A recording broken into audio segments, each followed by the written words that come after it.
그렇죠. 엄청난 정치의 기록이다라는 생각이 좀 듭니다.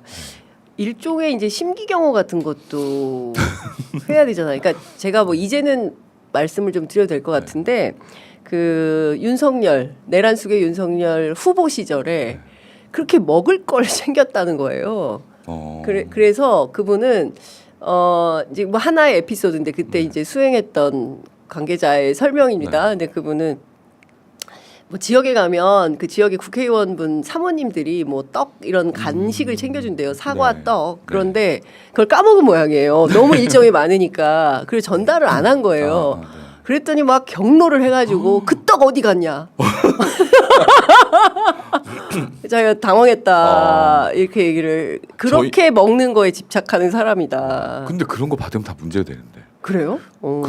실제로 뭐 3만 원 이하까지 괜찮다고 하는데 그 후보들은 그런 거 굉장히 철두철미하거든요. 그러니까 혹시나도 뭐 예를 들어서 뭐 빵이나 이런 거 간식 같은 거 사다 주잖아요. 다 거절합니다. 이재명 대통령께서는 정말로 그분은 왜 안 갖다 주냐. 그래서 자기가 그 떡만 생각하면 아주 그냥 머리가 하얘진다고 제가 그 취재 과정에서 얘기를 들었는데 제가 이제 처음 얘기합니다.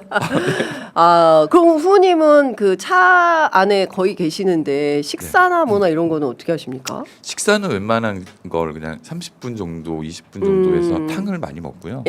빨리 먹을 수 있으니까.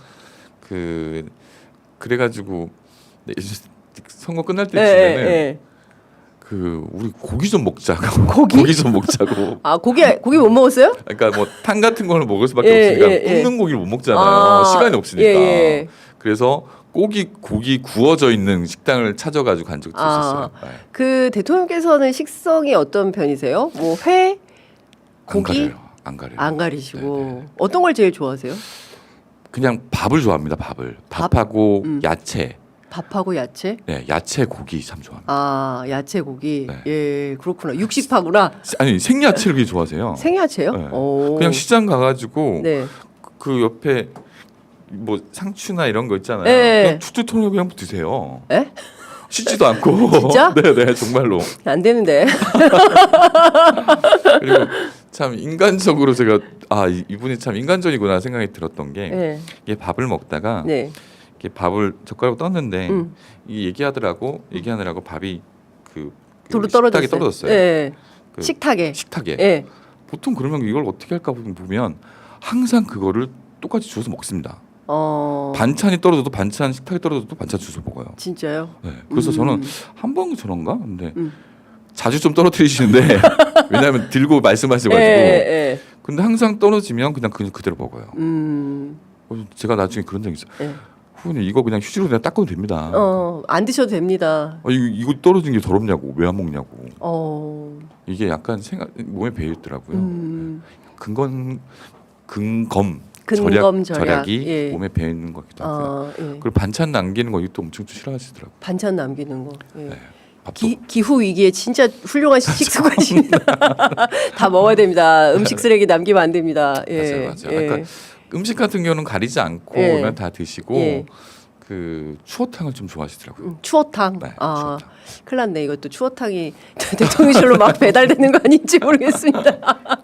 근데 뭘 지금 까다롭게 따지거나 뭐 이런 분은 아니신 것 같아요.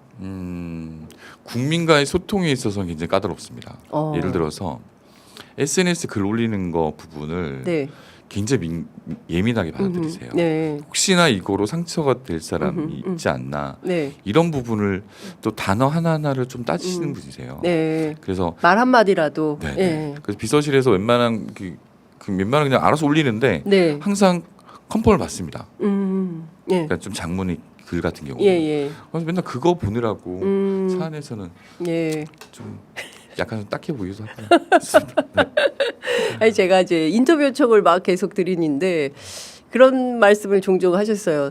아니 저는 좀 하고 싶은데 참모들이 말려가지고 제가 못 하고 있습니다. 막 이제 이런 말씀들을 주셔가지고 이게 참모들이 혹시라도 뭐 생길 어떤 이런 것들을 엄청 관리를 하는구나. 그것도 있고 이제 인터뷰를 한두 개씩 하다 보니까 폭발적으로 들어온 거예요. 그리고 막판에 이게, 그랬죠. 쏟아졌죠 막판에. 그래서 이게 대통령님하고 이제 친분 관계가 있는 기자분들이 나도 해줘야죠. 나도 이제 이렇게 되면서 저희가 이제 주체할 수가 없는 상황이 된 거죠. 네. 그래서 좀 막판에 좀 많이 좀 힘들었죠. 그때. 김남준이 폭발했습니다. 네, 그래도 저는 이제 그 유튜브를 다 좀 만나주셨잖아요. 맞아요. 그러니까 특히 이제 개헌 과정에서 적극적으로 역할을 했던 유튜브들을 만난 거 아니냐. 그래서 기성 언론 기자들이 굉장한 그런 생각들을 있었을 것 같아요. 있더라고요. 근데 이제 맞아요. 그 일단 성찰을 하더라고요. 아, 우리가 제대로 된 언론 보도를 했던 것인가? 그랬다면 대통령께서 우리 말고 이렇게 작은 미디어들을 선택했을까? 자기들이 좀 다시 뭘 좀 생각해야겠다. 이런 반성의 기회로 삼는 기자 PD들이 있더라고요. 그 맞죠. 그런 의미가 저는 담겨 있다고 봐요. 대통령님도 역시나. 그러니까 지상파들이 실제로 개헌 과정에서 역할을 제대로 못했죠. 맞습니다. 실제로 거기에 와 있던 뭐 장기자도 마찬가지고 그 유튜버들이 아마 그 계엄군들도 함부로 할 수 없었던 게 이게 다 녹화가 되고 맞습니다. 있고 찍고 있기 때문에 그러기 때문에 더 조심할 수밖에 없었고 실제로 유튜버들이 그런 그 녹화나 사진 촬영 이런 증거를 남겼기 때문에 오히려 계엄이 성공할 수 없었죠, 진짜로. 그런 것 같습니다. 그러니까 현장에서 카메라를 켜고 있으니까 군인들도 함부로 할 수 맞아요. 없고 조심하세요, 다치세요, 막 맞아요. 이런 얘기를 군인들의 안내를 받으면서 저희가 이동했던 이런 생각이 좀 납니다. 맞아요. 그 테러 위협이 굉장히